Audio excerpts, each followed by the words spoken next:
Bonjour les amis, merci encore d'être sur cette chaîne.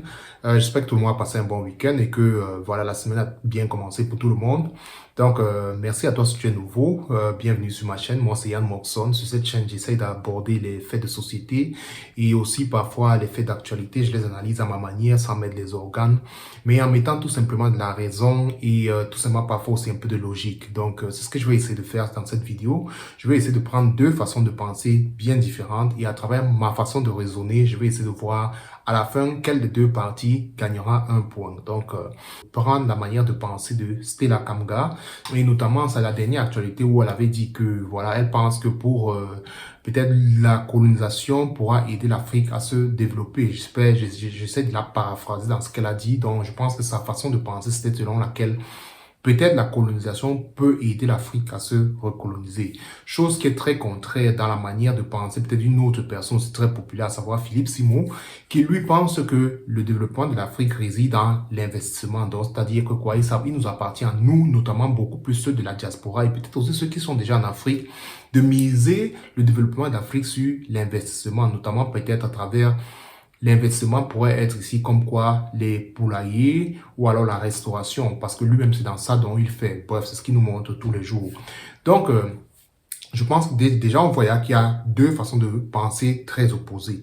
Donc maintenant il est question de dire qui peut-être par rapport à la réalité sur le terrain gagne un point dans cette vidéo. Donc si ça t'intéresse, tu restes connecté et tu regardes jusqu'à la fin et surtout sans mettre les organes. D'accord. Allez, on y va. Je vais procéder comment pour analyser. Je vais présenter les deux manières de penser. On va prendre ça comme deux écoles qui s'affrontent. Alors, pour mieux avoir une meilleure visibilité, si les deux façons de penser, quelle des deux pourrait mieux passer dans le contexte peut-être du Cameroun, on va essayer d'aller prendre un échantillon. L'échantillon ici sera une personne au Cameroun, c'est-à-dire une façon de penser sur les personnes qui sont sur le terrain, c'est-à-dire les Camerounais qui vivent au Cameroun. On va prendre comme ça au hasard un échantillon de quelqu'un qui est au Cameroun et on va essayer de voir sa manière de penser. À travers sa manière de penser, on va essayer de voir quelle des deux façons pourrait mieux être propice à amener cette personne à se développer. Donc, restez très attentifs, je vais vous présenter une vidéo. Dès que vous allez voir cette vidéo, après, on va essayer de continuer l'analyse. Allez. En lieu et place d'une grève plus ou moins attendue ce 22 février à Douala, les mototaximènes de la ville se sont plutôt mobilisés devant les services du gouverneur pour dire non à toute forme de manifestation pouvant perturber le quotidien des Camerounais en général et des Doualais en particulier. Personne n'utilisera la rue désormais pour vouloir déstabiliser le Cameroun parce qu'il nous trouvera en chemin.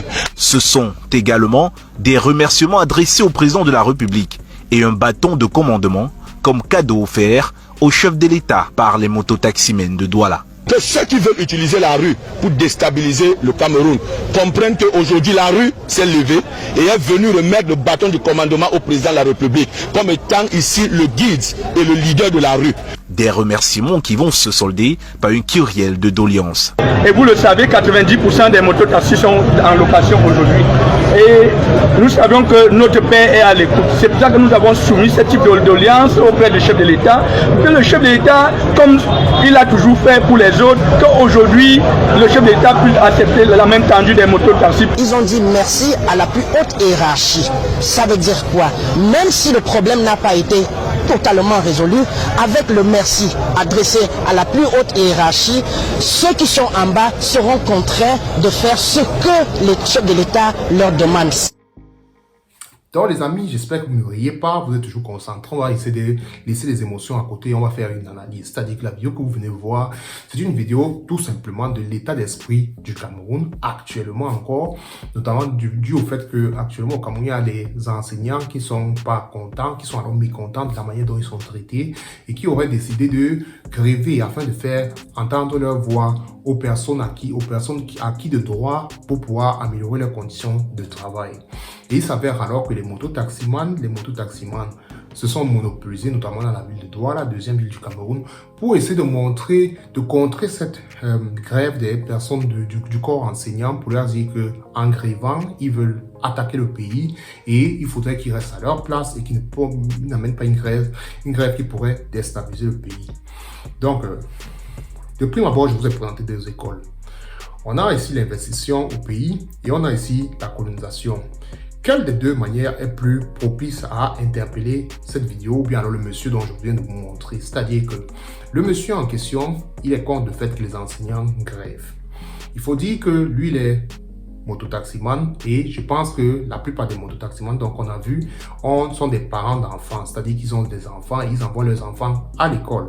Et à l'école, leurs enfants sont enseignés par des enseignants. Et pourquoi est-ce qu'ils envoient leurs enfants à l'école? J'ose croire que c'est pour que les enfants aient un meilleur destin que le leur. C'est-à-dire que nos parents nous envoient à l'école pour qu'on soit meilleur qu'eux, qu'on aime plus qu'eux. C'est-à-dire que ce mototaximan en envoyant son enfant à l'école, c'est par rapport à ce que son enfant va acquérir un certain savoir qui pourra le permettre plus tard dans son futur d'avoir une meilleure insertion sociale et ne pas finir aussi comme mototaximan. Mais, chose curieuse, il s'avère que le mototaximan encore est contre la grève des enseignants. Les enseignants qui grèvent parce qu'ils réclament, ils réclameraient à ce que leurs conditions de vie soient davantage améliorées, ce qui les permettrait de pouvoir mieux partager ce savoir ou alors mieux donner ce savoir à ces élèves qui sont les enfants du mototaximan en question. C'est-à-dire que le taximan est contre la grève des enseignants qui grèvent par rapport au fait que leurs conditions de travail ne sont pas les meilleures, les permettant de pouvoir donner le savoir aux élèves. Les élèves qui sont les enfants des mototaximans. Et les mototaximans sont contre le fait que les profs grèvent. Parce que les mototaximans pensent qu'ils vont déstabiliser le pays et déstabiliser le président de la République. Donc, moi j'essaie de me dire, moi maintenant, je suis un Camerounais de la diaspora. Je décide de rentrer au Cameroun et je décide d'investir. Alors je comprends que mon investissement tout seul, ou alors mon investissement et celui de Philippe Semo, rien que nous deux, ne pourront pas suffire pour développer le Cameroun. Il faudrait donc que, d'après la théorie de Philippe Semo, quand on veut investir, il faudrait que l'investissement soit collectif. J'imagine qu'il faut que tout le monde investisse en majorité pour pouvoir avoir un résultat aussi collectif. Alors pour cela, il faudra que on essaye de convaincre ce monsieur qu'on a vu sur la vidéo. Bon, maintenant, quand vous essayez de voir la manière de penser de cette personne, je pense qu'il sera tellement difficile de faire comprendre à la personne qu'il faudrait qu'on investisse afin que le pays se développe. Si déjà on a vu sa manière de penser à travers la vidéo que nous avons vue, on comprend qu'il sera difficile d'amener cette personne à changer sa manière de penser ou alors de lui faire comprendre à travers un dialogue que le développement de l'Afrique repose sur l'investissement. Alors, j'ai dit la colonisation, c'était quoi? C'est le fait que des puissances étrangères, des colons sont venus à travers les bâtons, les chicottes, les fusils, forcer des personnes à faire un certain nombre de travaux. C'est-à-dire que c'était sur la base de la violence, la chicotte, l'autorité et tout.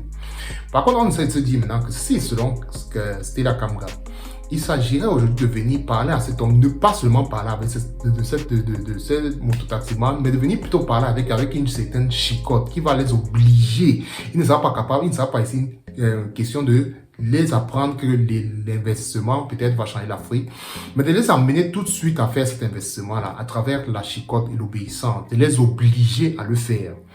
Et peut-être à travers cela, en les obligeant à le faire, on aura davantage des lycées comme le lycée Leclerc. Alors que si, déjà, avec la façon qu'ils ont de penser, on vient aujourd'hui pouvoir parler avec eux, leur dire que l'investissement va développer l'Afrique, moi je pense que pour pouvoir atteindre ce genre de personnes qui ont de raisonnement comme ce que je viens de voir là, j'ai envie de donner un point à Stella Kamga.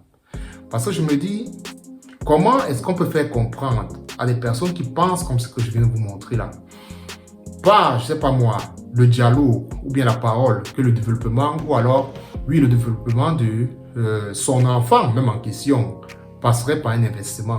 Je pense que cette personne ne va rien comprendre ce qu'on est en train de dire.